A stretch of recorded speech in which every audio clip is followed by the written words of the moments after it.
السلام علیکم ورحمۃ اللہ وبرکاتہ۔ نحمده ونصلی علی رسولہ الکریم، اما بعد فاعوذ باللہ من الشیطان الرجیم، بسم اللہ الرحمن الرحیم۔ وما امروا الا لیعبدوا اللہ مخلصین لہ الدین، صدق اللہ العظیم۔ وقال النبی صلی اللہ علیہ وسلم، ان اللہ لا ينظر الى صورکم واموالکم ولکن ينظر الى قلوبکم واعمالکم، او کما قال علیہ الصلاۃ والسلام۔ ابواب محاسن و رذائل کا سلسلہ جاری ہے۔ آج کا ہمارا یہ موضوع الصدق والاخلاص ہے۔ شیخ صالح المنجد فرماتے ہیں، الاخلاص ان یکون العمل للہ لا نصیب لغیر اللہ، کہ عمل کو، کسی بھی عمل کو اللہ کے لیے خاص کر دینا، اللہ کے علاوہ کسی بھی مخلوق، کسی بھی شے کا کوئی حصہ اس کے اندر نہیں ہونا چاہیے۔ احیاء العلوم کے اندر امام غزالی رحمۃ اللہ علیہ فرماتے ہیں کہ ہر شے کے اندر غیر کے اختلاط کا تصور کیا جا سکتا ہے، لیکن اس عمل میں اس اختلاط سے خالی اور صاف کر کے کسی عمل کو پیش کرنا، یہ اخلاص کہلاتا ہے۔ ابن رجب اس کی تعریف یوں کرتے ہیں کہ جس کسی کو یقین ہو جائے کہ اللہ مجھے دیکھ رہا ہے تو اسے اخلاص نصیب ہو گیا۔ احیاء العلوم کے اندر نیت، ارادہ، قصد تقریباً ایک ہی معنی کے حامل ہے۔ ہوتا یوں ہے کہ ہماری جو بیماری ہے، ہمارا جو بڑا مرض ہے، علیم ندوی رحمۃ اللہ علیہ کے بقول غالباً کہ یا تو ہم نیت کرتے ہی نہیں ہیں، ہمارا مرض بدنیتی، بری نیت نہیں ہے، فاسد نیت نہیں ہے، نیت نہ کرنا ہے۔ پہلی بات تو نیت کرتے ہی نہیں ہیں، اور بعض دفعہ عبادات کرتے کرتے، نماز پڑھتے پڑھتے، مدرسے میں رہتے رہتے، تلاوت کرتے کرتے ایک عادت سی ہو جاتی ہے، نیت کا فقدان ہو جاتا ہے، وہ رسم بن جاتی ہے۔ بڑے بڑے عبادتوں کے اندر بھی نیت کا فقدان۔ اب اگر نیت ہوتی ہے تو اس نیت کے اندر غیر کی شرکت ہو جاتی ہے۔ لوگ مجھے اچھا سمجھیں، لوگ مجھے بزرگ کہیں، میرا کہنا، میرا سننا، میرا پڑھنا، میرا پڑھانا اور میرا نماز پڑھنا، ہمارا اڑوس پڑوس، رشتہ دار، ماں باپ کے ساتھ صلہ رحمی کرنا، یہ سارے کے سارے اعمال ہمارے محض اللہ کو راضی کرنے کے لیے ہو۔ میں قرآن پاک کا ایک صفحہ، ایک رکوع پڑھ رہا ہوں، میں ایک نماز 2 رکعت میں پڑھ رہا ہوں، اور میں اللہ سے اتنا قریب ہو رہا ہوں، میں اپنے شیخ کے توسط سے، میں اپنے استاد کے توسط سے، میں اپنے والدین کے توسط سے اللہ تک پہنچوں۔ ابو بکر واسطی رحمۃ اللہ علیہ فرماتے ہیں، نیک عمل کی مثال، کسی بھی عمل کی مثال شیشے کی طرح ہوتی ہے، بہت ہی نازک، ذرا سی بے احتیاطی سے وہ چیز ٹوٹ جاتی ہے۔ علامہ ابن قیم اور علامہ ابن عطا فرماتے ہیں کہ النیت بمنزلۃ الروح، اعمال ظاہری جتنے ہمارے اعمال ہوتے ہیں، نماز، روزہ، زکوٰۃ، حج اور معاشرتی، معاملاتی اعمال جتنے ہوتے ہیں، وہ سارے کے سارے ایک ڈھانچہ ہے، ظاہری ڈھانچہ ہے۔ اعمال ظاہری ڈھانچہ ہے، ان کے پیچھے پس پشت جو اخلاص ہوتا ہے وہ روح ہے۔ بغیر روح کے جسم، بغیر اخلاص کے عمل بیکار ہوتا ہے، بغیر اخلاص کے عمل بیکار ہوتا ہے۔ ہر عمل اختیاری نیت کا محتاج ہوتا ہے، اس لیے ہمیں نیت کرنے کی کوشش کرنا چاہیے، اور نیت کو اللہ کے لیے خاص کرنے کی۔ پھر یہ اخلاص ایک تو اعلیٰ درجہ یہ ہے کہ ہم جنت کے شوق میں اور جہنم سے بچنے کے لیے کوئی عمل نہ کریں، محض اللہ کی عظمت، اس کی جلالت اور اس کی اطاعت اور اس کی محبت میں ہم کام کریں، یہ اخلاص کا اعلیٰ درجہ ہے۔ اخلاص کا ادنا درجہ یہ ہے کہ کم از کم جنت کے شوق میں، جہنم سے بچنے کے لیے، یہ اخلاص کا ادنا درجہ ہے۔ آپ نے سنا ہوگا کسی بزرگ یا رابعہ بصریہ کے بارے میں کہ ایک ہاتھ میں آگ، ایک ہاتھ میں پانی لے کر کہاں جا رہے ہیں؟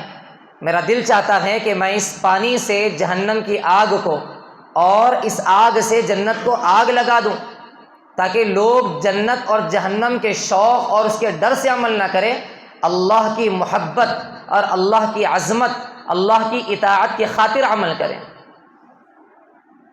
حکیم الامت تھانوی رحمۃ اللہ علیہ سے ایک صاحب نے، ایک مرید نے کہا کہ حضرت مزہ نہیں آ رہا عبادت کے اندر، اس لیے چھوڑ دیا، اس لیے ذکر کو چھوڑ دیا۔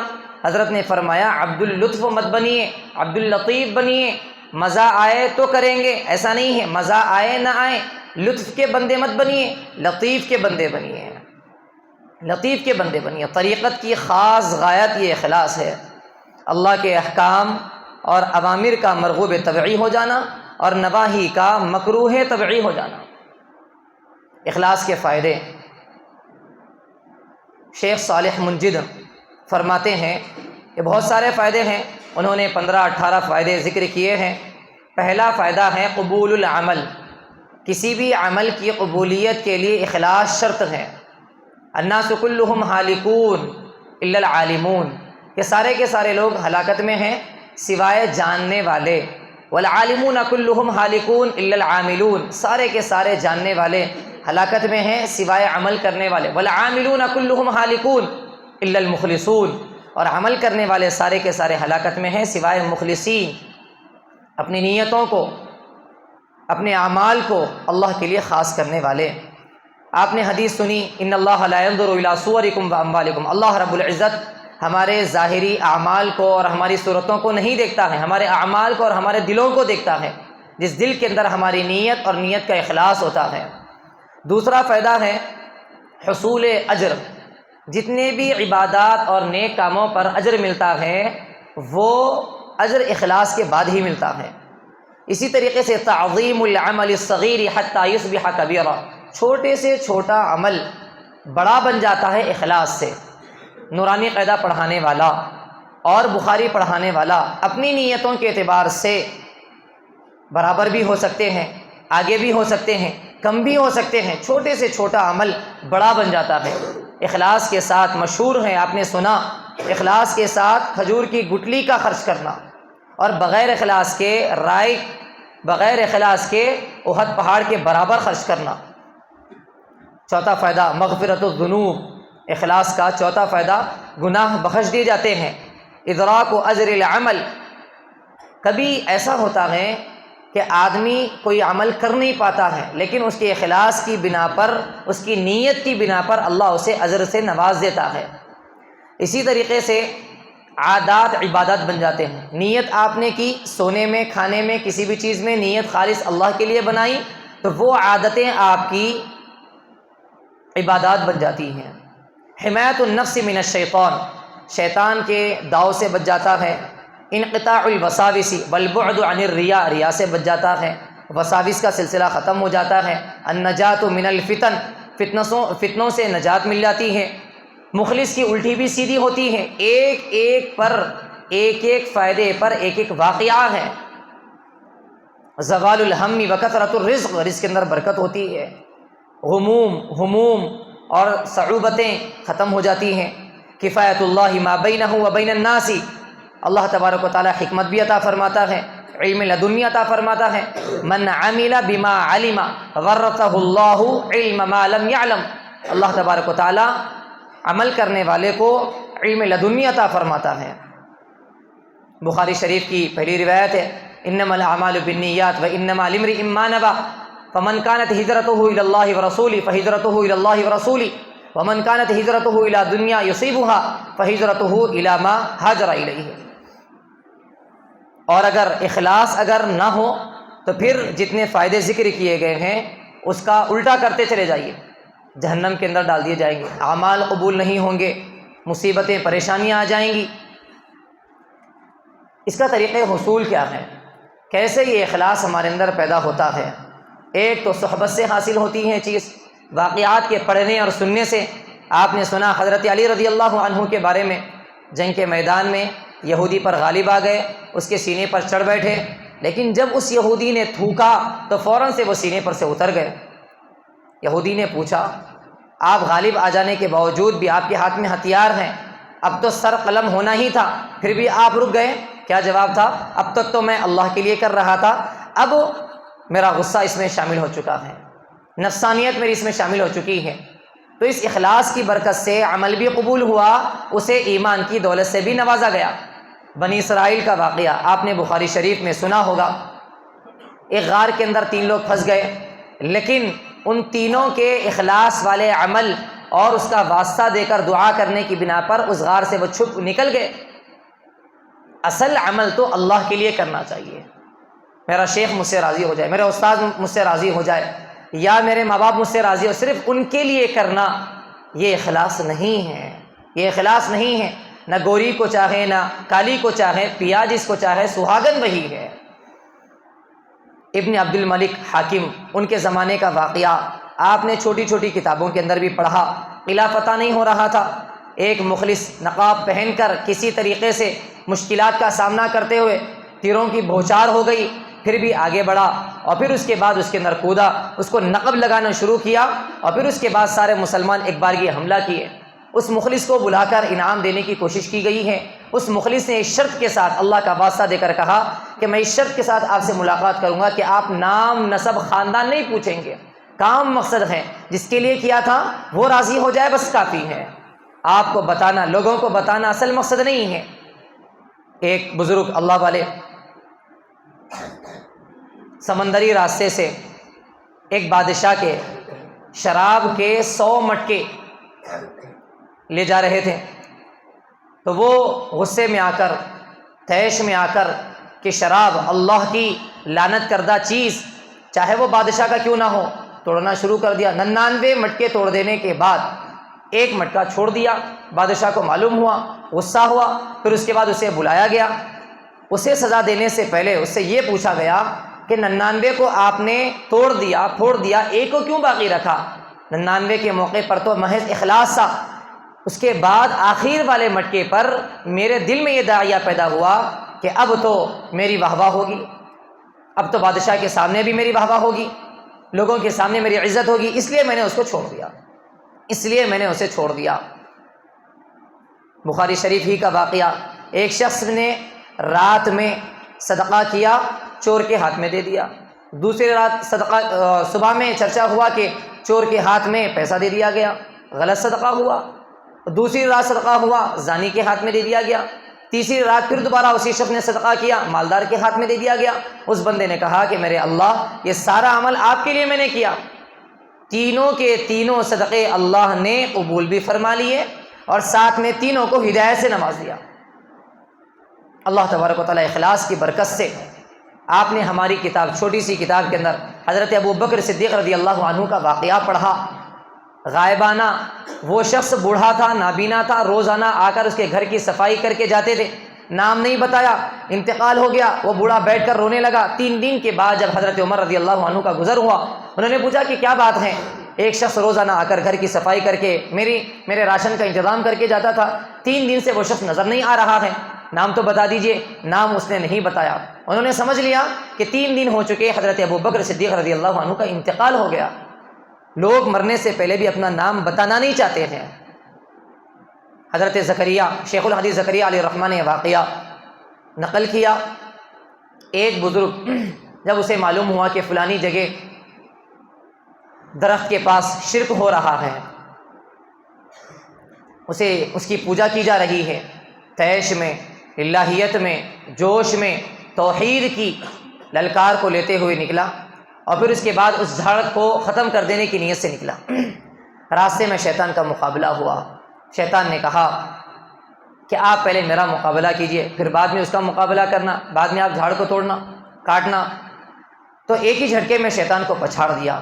شیطان نے سوچا اور یہ کہا کہ آپ بجائے وہ کام کرنے کے آپ گھر چلے جائیں، روزانہ اتنے درہم، 2، 3، 5 درہم آپ کے تکیے کے نیچے صبح اٹھنے سے پہلے ملتے رہیں گے، آپ ان رقم کے ذریعے سے صدقہ دیجئے، خیرات دیجئے، یتیم کی، بیوہ کی کفالت کیجئے۔ وہ شخص چلا گیا، 2-3 دن تک لگاتار ملتے رہے۔ تیسرے دن غائب تھے، پیسے نہیں ملے۔ پھر دوبارہ وہ شخص نکلا، یا تو یہ کہ شیطان سے مقابلہ ہوگا یا تو یہ کہ پیسے آئیں گے۔ پھر دوبارہ شیطان کا مقابلہ ہوا، آمنا سامنا ہوا۔ اس نے کہا کہاں چلے؟ اس نے کہا کہ میں تو اس جھاڑ کو ختم کرنے کے لیے جا رہا ہوں، اب آپ کو جانے سے پہلے مجھ سے مقابلہ کرنا پڑے گا۔ 1 نہیں 2 نہیں، کئی مرتبہ اسے پچھاڑ دیا، یا 1 مرتبہ اسے پچھاڑ دیا۔ وہ تعجب سے دیکھنے لگا، پوچھنے لگا کہ گزشتہ تو میں نے تجھے بآسانی پچھاڑ دیا، آج تیرے اندر ایسی کیسی طاقت آ چکی ہے؟ گزشتہ تیرے اندر اخلاص تھا، توحید کی توحید کا درد تیرے اندر تھا، اب تیرے اندر اخلاص نہیں، دینار تیرے اندر شامل ہو چکا ہے۔ اخلاص ہونا چاہیے، اخلاص ہونا چاہیے۔ اخلاص کے حصول کے لیے شہرت کا جذبہ ختم ہونا چاہیے۔ عدم حب الشہرت، شہرت کا جذبہ اور خواہش ختم ہو۔ عدم حب المدح، لوگ میری تعریف کریں۔ ریاکار کی علامت یہی ہوتی ہے کہ وہ تعریف کا بھوکا ہوتا ہے، تعریف کا خواہاں ہوتا ہے، وہ واہ واہ کو چاہتا ہے، تو یہ مزاج ختم ہو، اور تنہائی میں زیادہ عمل کرتا ہے، اور یعنی جلوت میں زیادہ عمل کرتا ہے، ریاکار کی علامت، اور خلوت میں کم عمل کرتا ہے، سست بن جاتا ہے، اور جلوت میں چست بن جاتا ہے، ریاکار کی علامت۔ مخلص کی علامت اس کے اپوزٹ ہوتی ہے، اس کی ضد ہوتی ہے، تنہائی میں جاتا ہے اور زیادہ چست رہتا ہے، صبر و تحمل کا مزاج ہوتا ہے، اور احتساب الاجر، اجر کی امید اسے ہوتی ہے، شاکی نہیں ہوتا ہے، عمل کو چھپانے کی کوشش کرتا ہے۔ یہ طریقے حصول اور ان کی علامتیں ذکر کی جا رہی ہے۔ مخلص کے اندر تصنعات اور تکلفات نہیں ہوتے ہیں، اخفاء البکا، رونے کو چھپاتا ہے، قبول کروانے کی فکر ہوتی ہے مخلص کے اندر۔ انما یتقبل اللہ من المتقین، اللہ رب العزت کو متقین ہی سے قبول کرتا ہے۔ وہ لوگ اتنے بڑے بڑے اعمال کرنے کے باوجود بھی کہتے تھے ما عبدناک حق عبادتک، کہ اللہ جیسے حق تھا عبادت کرنے کا، جیسے پڑھنے کا، جیسے نماز پڑھنے کا، قرآن پاک کا، تلاوت کا، ویسے ہم نے نہیں کیا۔ فقی ابو اللہ سمرقندی رحمۃ اللہ علیہ نے فرمایا مخلص کی مثال تو چرواہے کی طرح ہے، جیسے چرواہے کے پاس سوائے جانور بکری اونٹ کے کوئی اور دیکھنے والا ہوتا نہیں ہے، کیسی اس کی نماز ہوتی ہے، ویسی ہماری نماز ہونی چاہیے۔ ہمیں سوچنا چاہیے، اخلاص پیدا کرنے کے لیے ہمیں سوچنا چاہیے کہ لوگوں کو خوش کرنے سے مجھے کیا ملے گا، لوگ سوائے دو چار تعریف کرنے کے علاوہ کیا دے سکتے ہیں مجھے۔ بار بار اپنے عمل کو ٹٹولنے کی کوشش کرتے رہنا چاہیے۔ ابو عثمان نیساپوری رحمۃ اللہ علیہ نے فرمایا چار چیزیں جس کے اندر ہو اخلاص اس کے اندر ہے۔ قبولیت کا ڈر ہوتا ہے، اللہ کی رضا مقصود ہوتی ہے عمل سے پہلے، عمل کے دوران، عمل کے بعد بھی، توفیق سمجھتا ہے، اپنا کمال نہیں سمجھتا ہے، اور چوتھی علامت جلد بازی نہیں کرتا ہے، جلد بازی نہیں کرتا ہے۔ ریاکاری اس کی ضد میں ہوتی ہے۔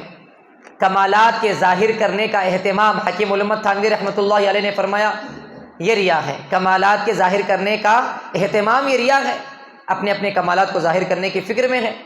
ریا کا سبب حب مدح ہے اور خوف مذمت ہے، لوگ مجھے برا بھلا کہیں گے، اور ریاکاری میں دھوکہ ہے۔ ایک بزرگ نے کہا کہ ریاکار تو دراصل اللہ رب العزت سے مذاق کر رہا ہے۔ ریاکار کی مثال کسی حکیم نے کیا ہی عمدہ دی ہے کہ وہ ایک تھیلی کے اندر پتھرے لے کر جا رہا ہے، لوگ سمجھ رہے ہیں کہ اس کے اندر درہم و دنانیر ہیں، ان پتھروں سے نہ اس کا فائدہ ہوگا نہ کسی کا بھلا ہوگا، لیکن پھر بھی وزنی طور پر لے کر جا رہا ہے۔ نمازوں پر نمازیں، تلاوت پر تلاوت، 5 سال ہمارے گزر گئے، لیکن عمل کے اندر، اجر کے اندر 1% بھی اضافہ نہیں ہوا، 1% بھی اضافہ نہیں ہوا۔ اللہ رب العزت اگر کسی کو ہلاک کرنا چاہتا ہے تو یا تو علم دیتا ہے، عمل سے محروم کر دیتا ہے، عمل دیتا ہے، اخلاص سے محروم کر دیتا ہے، اکابر اور بزرگان دین کی صحبت دیتا ہے، قدردانی سے محروم کر دیتا ہے۔ اس لیے اخلاص پیدا کرنے کی کوشش کرنا چاہیے۔ یہ مطلب بھی نہیں ہے کہ لوگوں کو دکھانے کے لیے ہم اپنے معمول کے مطابق اعمال کو چھوڑ دیں، اعمال کو چھوڑ دیں۔ فضیل بن عیاض رحمۃ اللہ علیہ نے فرمایا ترک عمل لوگوں کے لیے بھی ریا ہے۔ لوگ کیا کہیں گے، لوگ مجھے بزرگ کہیں گے لہٰذا میں نماز پڑھنا چھوڑ دوں، یہ بھی ریا ہے، اور لوگوں کے لیے عمل کرنا یہ شرک خفی ہے۔ محض دکھلاوے کا خیال بغیر اختیار کے اگر آ جاتا ہے تو یہ ریا نہیں ہے، جب تک کہ عامل اس کا قصد نہ کر لے۔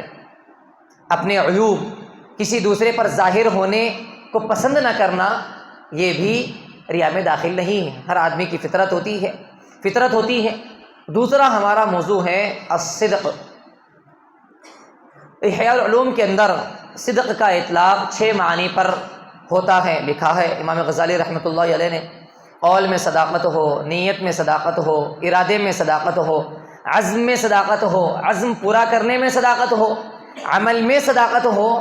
جو یہ 6 چیزیں جس کے اندر یہ 6 چیزیں ہوتی ہیں وہ حقیقی معنی میں صدیق ہوتا ہے۔ صدیق کا مقام نبیین انبیاء کے بعد ہوتا ہے، من النبیین و صدیقین و شہداء۔ مفتی طاہر صاحب خلیفہ محمود حسن گنگوہی رحمۃ اللہ علیہ نے شیخ یونس صاحب جون پوری رحمۃ اللہ علیہ کے حوالے سے لکھا ہے کہ صدق کے 4 درجات ہیں۔ صدق فی الجنان یعنی دل سے، اور صدق فی اللسان، صدق فی الافعال، صدق فی الاحوال۔ بہت بڑی بڑی تفصیلیں اس کے پیچھے کی گئی ہیں۔ ہمیں اس بات کی نیت کرنا چاہیے، اس بات کی اثر نو بار بار نیت کرتے رہنا چاہیے، نیت کو اور اخلاص کو، نیت کو خالص کرنے کی فکر کرتے رہنا چاہیے کہ میرا پڑھانا، میرا پڑھنا، میری عبادتیں، میری تلاوت، میرا کہنا، میرا سننا، اور میرے معاملات، میرے ماں باپ کے ساتھ، بیوی بچوں کے ساتھ، ماتحتوں کے ساتھ سلوک، میرا لین دین، یہ سارے کے سارے محض میرے اللہ کے لیے ہونا چاہیے، محض اللہ کے لیے ہونا چاہیے۔ اللہ رب العزت سے دعا ہے کہ اللہ رب العزت مجھے بھی آپ حضرات کو کہنے سننے سے زیادہ عمل کرنے کی توفیق عطا فرمائے۔ آمین۔ وآخر دعوانا الحمد للہ رب العالمین۔